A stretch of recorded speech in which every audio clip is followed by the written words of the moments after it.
What's going on, guys? This is Aaron. This channel is called Hotel Delta, bringing you all things two wheels with an emphasis in Harley-Davidsons. And today we've preloaded it to it in other videos. We're gonna do a 7,000 mile review on my Pan America Special. Have any comments? Hit me up below. Please like and subscribe. We'll see you guys on the next ride.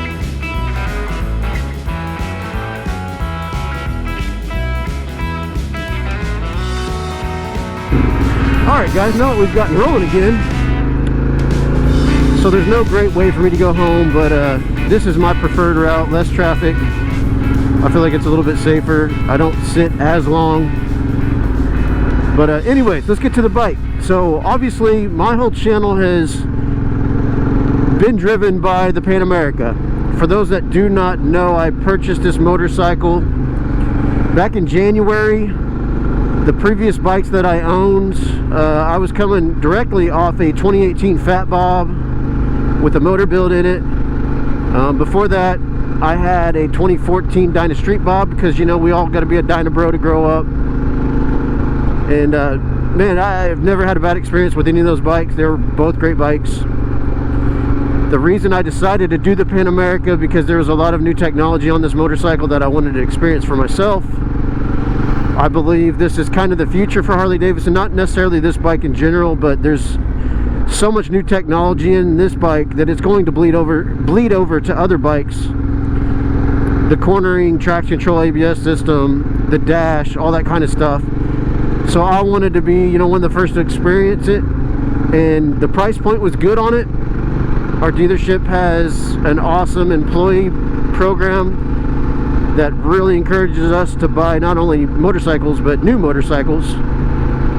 So I jumped at the chance to do it. Ever since me and Albert got to go ride these things before they were even out in dealerships, before even the media days happened. So actually, when we rode these bikes, we were specifically told we could not talk about our experience until after the media got out, rode them, and then could write their stories, do their spiels. But I knew as soon as I rode the bike I was probably going to buy one. I didn't expect to buy it as early as I did, but you know, I'm glad I did. It's been a great experience. I love the bike. I've definitely got to learn, you know, the good and the bad. And I think, you know, you get online and obviously you see, it's with anything, you see more bad comments than good comments. Overall, it's been a great bike. There are definitely some things I would like to see Harley address, and I'm a little disappointed that we haven't seen them addressed quicker. Mainly it's in the software or within the wiring harness of the bike. I think overall the motor has performed very well. The main things that we are seeing as issues come from one of two places. It's either directly, again, in the wiring harness, or it has to do with the starter. Now, the starter has been addressed. My bike has not been updated yet. I'm still waiting. Those parts are on back order. They're really hard to get.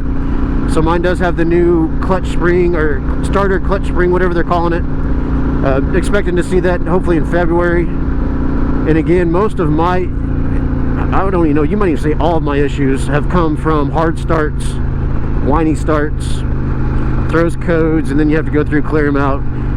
I've never had anything stick around. We had one that we tracked down that ended up coming from the crank position sensor, so we did replace the crank position sensor.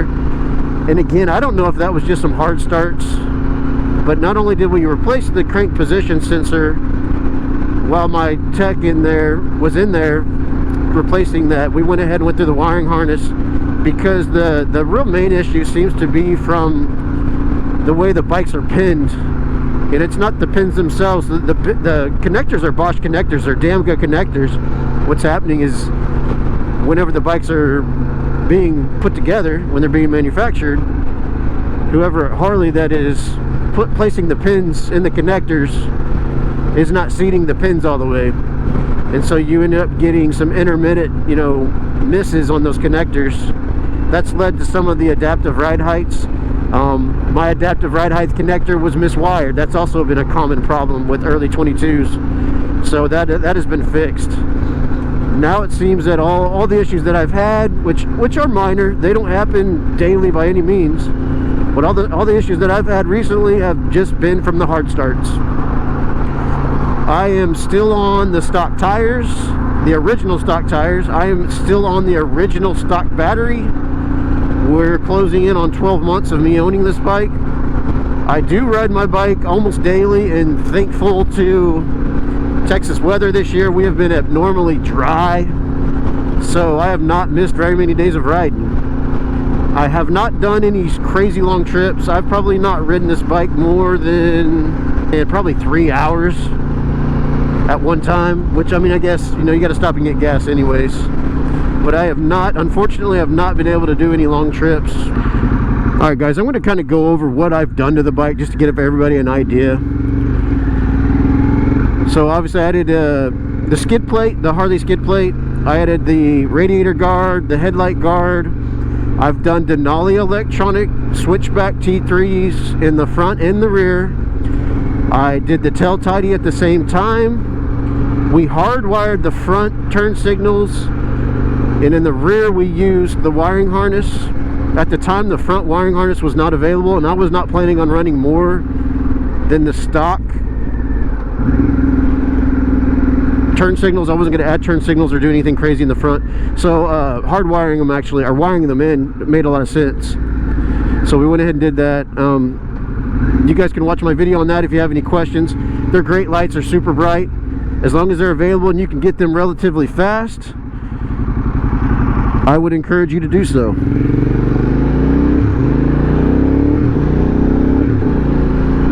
I've also added Clearwater Darla lights. They're the 2-inch lights, and if I hit my brights, you can actually see they have a yellow shield on them for visibility. And yes, it is an S, so I do have the adaptive ride height. You can see that kicking on. So my exhaust setup currently is an Aero exhaust header. That is a titanium header. It is European style, so it's actually a different outlet than what we have here in America.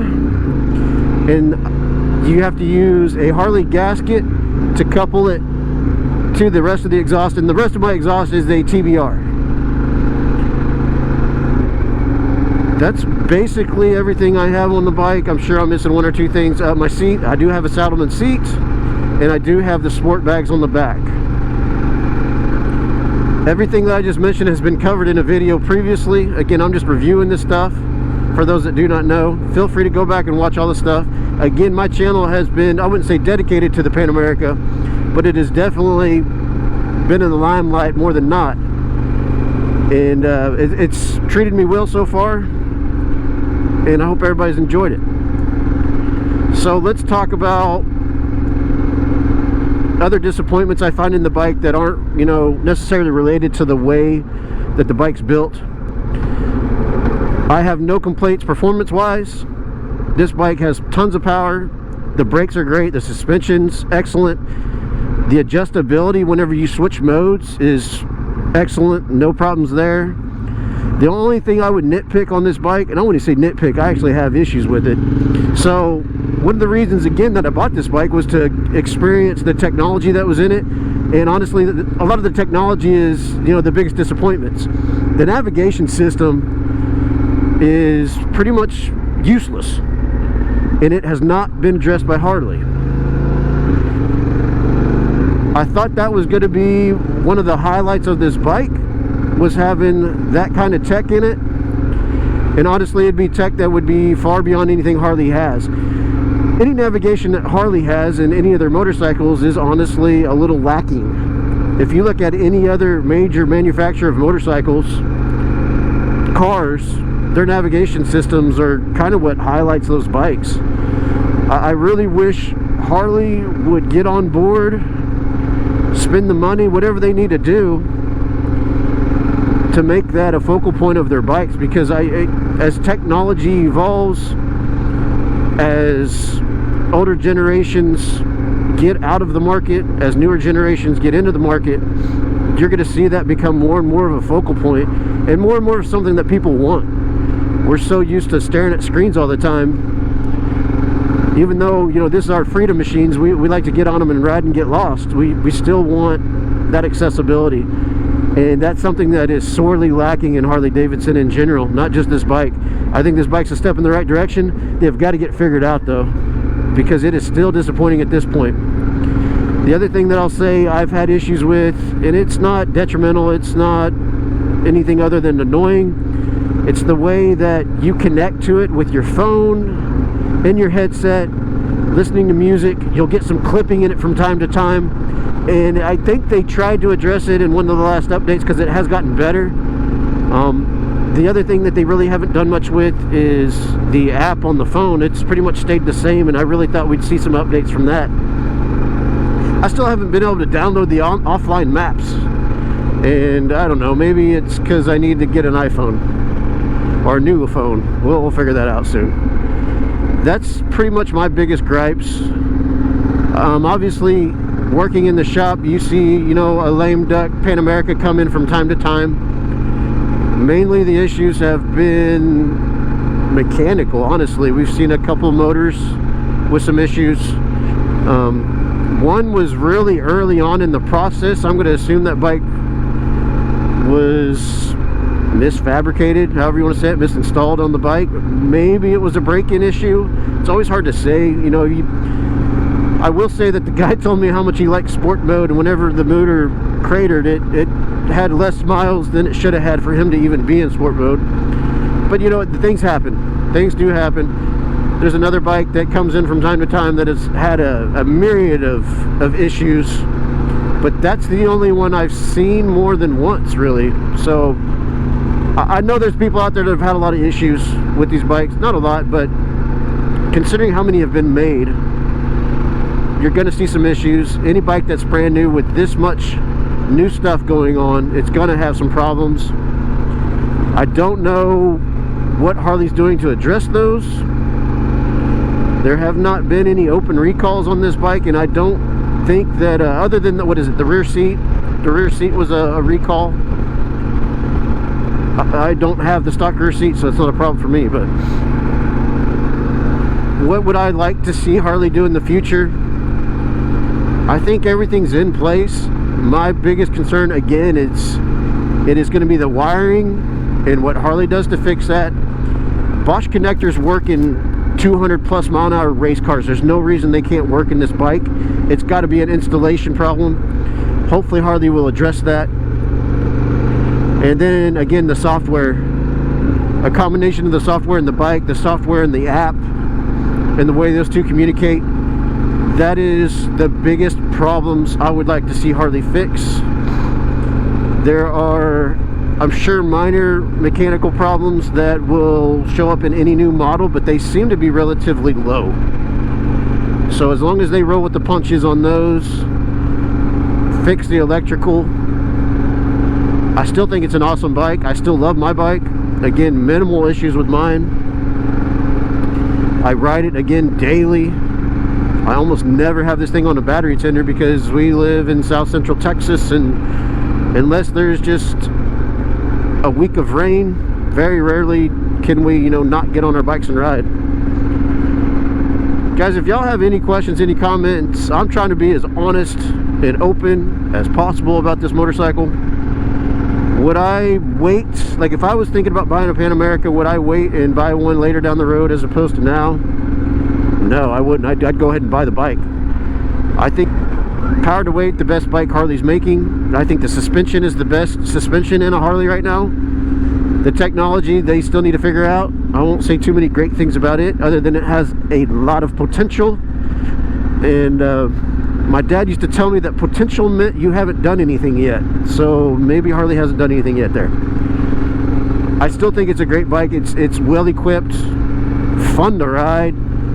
Anybody who's not ridden one, who's coming from the adventure touring world, this bike compared to other bikes, I would say this bike's a little sportier. It's a little more off-road based than like the BMWs. It's not quite to the level of like a Ducati. Those things are pretty well sorted. BMWs feel bigger, more like a touring bike, a little more stable on the road, but again, bigger, wider. This thing is super nimble. It really likes to lean in. That's the one common thing I hear from customers. Now, a lot of those customers are coming from the Harley world too, and I've even had a few that have ridden just about everything out there, and they pretty much all state how well this bike wants to turn in. It is super nimble for a bike that's weighing still 560 pounds. But yeah, it really likes to lean in. Feels a lot more like a touring bike or a sport bike than it does a touring bike. There are more and more exhausts coming out for this thing every day. I've ridden with the TOS exhaust. I have ridden with just the TBR, and I now have added the aero exhaust header to get rid of the catalytic converter and pull some of that heat out of the bottom of this thing. I would really like to dyno tune this, but Harley is still kind of playing that whole thing close to the chest on whether or not you can have your factory warranty and dyno tune. So I'll wait and see on that. I'm definitely not going to dig a hole and throw my warranty in it and cover it up just yet. Another question I got asked the other day, which made me think a little bit, was, hey, if you were going to trade in your Pan America, what would you trade it in on? If I was going to change anything, I would probably go to a Lowrider ST. I'm actually kind of thinking about trading it in on a brand new Pan America. There are reasons behind that.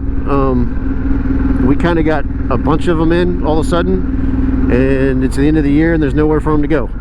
So we've done really well selling them, I will say that. I think me doing the channel, again, me experiencing this bike and being able to talk to customers about it intelligently and honestly has led to us selling a bunch of these things. I don't know if there's a dealership out there. You would think people up north, people in the mountains do a little bit better. I think we've done pretty well. There's, you know, a lot of people around here that have a lot of land, ranchers and stuff like this. This is a great bike to ride out to the ranch, ride around, check on the cattle. It's also a great, you know, just around town bike. I will say the one thing that I try to reiterate to people that have not been on a bike like this: it's lightweight, it has a high profile, it does catch a lot of wind. So if you're not used to a bike like this, and the first time you get on the highway you get a crosswinds, you're going to experience that high profile lightweight bike. It's basically a big sail going down the road. It's manageable, it's just something you got to get used to. So for anybody wondering why I took the back roads, that's why. I-35 always seems to get backed up in the afternoon. I say afternoon, it's 6:30 probably by now.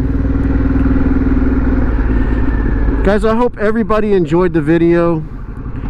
Please feel free to answer me questions. I've had some really cool experiences because of this channel, because of me covering the Pan America. I've had guys from across the country reach out to me at the shop, give me a call, start having a conversation with him, like, man, where are you from? One guy was from Eugene, Oregon. Kind of cool. Another guy was from upstate New York. So it's cool that you can reach people this way. I think me being honest about my experiences with this bike and what I think about the motor company and where they should take it and what they should do to make it better are kind of the driving force behind that. And hopefully everybody feels the same. Please, if y'all have questions, hit me up. Look me up. You can call me at the shop. You can send me an email. I'd be more than happy to talk to you about my experiences on the bike. One thing that I've also been asked, and the answer is no. I have not been contacted by the factory. Nobody from Harley-Davidson has reached out to me and asked me to, you know, give a spiel about this or that. I am in no way funded by the dealership for this channel. I have not received a dime from anybody for anything. These are all 100% my opinions and how I feel. And I hope you guys, again, enjoy the channel. Please reach out to me. Hit me up with questions down below. Hit that subscribe button. This channel's getting somewhere, and again, I still enjoy making the videos, and I hope you guys enjoy watching. Y'all take care, ride safe. Everybody have a wonderful holiday season. Hopefully you get a weather break and can get out and ride. Y'all need anything, y'all can always reach out to me. Take care, be safe, we'll see y'all next time.